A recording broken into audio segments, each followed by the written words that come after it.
Therapists play a very interesting role.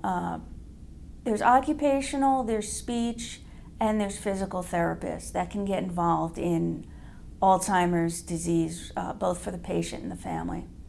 Physical therapists can teach compensatory skills. For example, if the Alzheimer's patient is having a problem walking, for whatever it is, age-related mobility issues, they can teach them compensatory skills, for example, how to use a walker to get around more safely.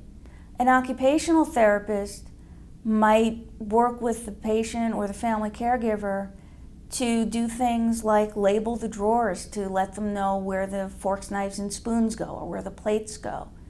Or they might look around the house or the apartment and suggest getting rid of things like scatter rugs, which can be a fall hazard. Occupational therapists teach people how to work within their environment safely. Physical therapists focus on the mobility or the lack of mobility issues. So for example, physical therapists might suggest putting a ramp in the front of the house instead of having mom or dad negotiate steps. Or they might suggest modifications to the home where if the steps are a hazard, perhaps you might want to convert a first floor room, a den perhaps, into a bedroom, which just keeps the environment a little bit safer and avoids some of these potential fall hazards. Speech therapists really work on communication and can teach both the patient and the caregiver more effective ways to communicate. For example, maybe you don't ask mom, what would you like for dinner? But rather give them a choice. Would you like chicken or fish?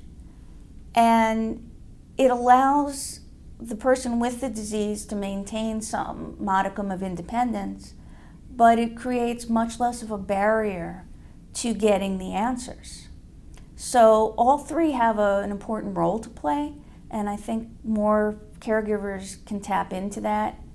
Again, the various trade associations, professional associations that these therapists belong to can point you to people in the local vicinity that can come in and do a consult or can just talk it through with you over the phone. Care managers and social workers can also put caregivers in touch with therapists and have them come in and do something like a home assessment.